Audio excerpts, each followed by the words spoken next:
And welcome back. The 4th of July is just a few days away, and if you're looking for a great way to honor our nation's birth, here's an idea. Don't mind me, I'm just still eating, but Tom is in Midtown Springfield with information on how you can celebrate the old-fashioned way. Tom, how's it going? It's going fine. Anytime I can be on Washington Street and be, well, I'm on the veranda, the porch of a beautiful home here. I have Jim Downing with me, festooned in the style of the era. High style. High style, actually, absolutely. Now, you and I have talked about this for so many times. This really is a way to kind of turn back the clock a little bit and have a celebration that doesn't have to be everything going crazy. This celebration isn't on their phone, it's right here in front of you. That's it. This is a real parade with real kids in it, your kids. I mean, literally anybody in the community can be in this parade. And you'll have friends in there, and when you see them go by, often a big group gets up and joins them. Yes. It's a great parade. It's bringing people back to Midtown, a beautiful Victorian neighborhood just north of Drury University. And you know, you talk the Victorian neighborhood. This is something that this neighborhood, the Midtown neighborhood, has been at for quite a while. So I think they've kind of got it down. We've got it down. Ralph Plank and I started this 33 years ago. Yeah. The 4th of July celebration.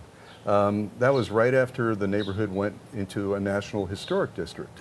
And at the time, everybody in the neighborhood was dealing with many problems.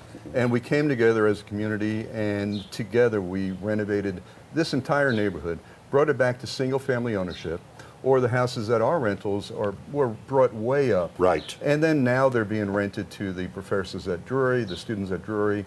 You know, there's so much going on here in Midtown. It's a great place to spend a day like today. Yeah, I mean, if people have not been to Midtown, these really are some of the homes that you tend to see in pictures as just an example of this beautiful kind of architecture. Right.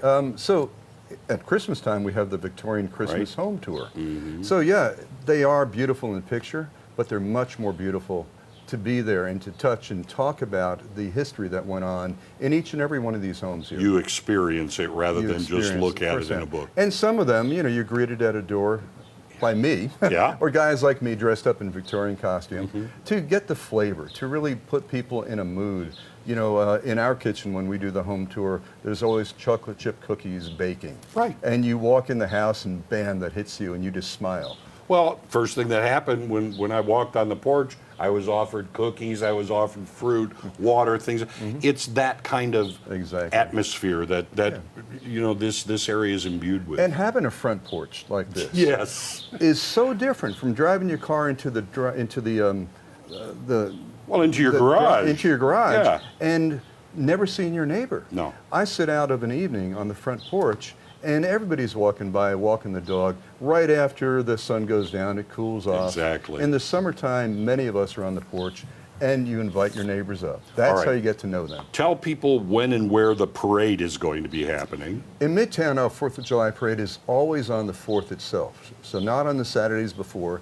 This year it's on Thursday, 10 o'clock here in Midtown, which is immediately north of Drury University and immediately east of Cox North. So many people come up and park at the Cox North parking lot and walk a block or two to the east, whether it's on Washington or all the way over to Washington Park. Right. You know, it's going to be an hour-long parade, more or less, and then there's going to be a celebration at the park. Tell them about Washington Park. What happens? Well, the parade ends there, and behind the parade, everybody just follows along behind. It's like a Pied Piper. At the park, we have free ice cream, free water, a lot of displays. Some of the community organizations are set up to tell you about what's going on. There are bouncy rides for the kids. There's entertainment. It's a good time to come out and meet friends, meet people in your neighborhood, and maybe meet people in your new neighborhood. To bring people into Midtown to buy a house here. You might find a politician or two on a soapbox. One or two, possibly. You know, this year probably 6 or 8. You know. Could be. But there's one thing at the end. You have ice cream? Ice cream. Of course you have. What is 4th of July without ice cream or watermelon? You got to have that. So yeah, we'll be dipping ice cream. Every year it's different. You know, I really never know. I might read what's supposed to happen, Yeah. but when you get down there, it's a new year. Yes. There's always new things going on. The battle plan changes as soon as the first step is taken. Always in That's this and everything basically else. it. Exactly. Okay, so Jim, it's going to be this Thursday, 10 a.m. is when 10 it a.m. starts. Everything ends at Washington Park. You'll meet a lot of great people, see your friends and neighbors in the parade as well. It's always And good if you talking want to be you. in the parade, I think there's a number that's being shown on the screen. Okay. Call the number and get in the parade. We look forward to seeing you on the 4th of July. Yeah, be a part of the 4th of July. Back to you.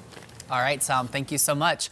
Well, coming up here on Ozarks Live, we have a live music performance from Luke Acker. That's right, you don't want to miss it. Ozarks Live will be right back.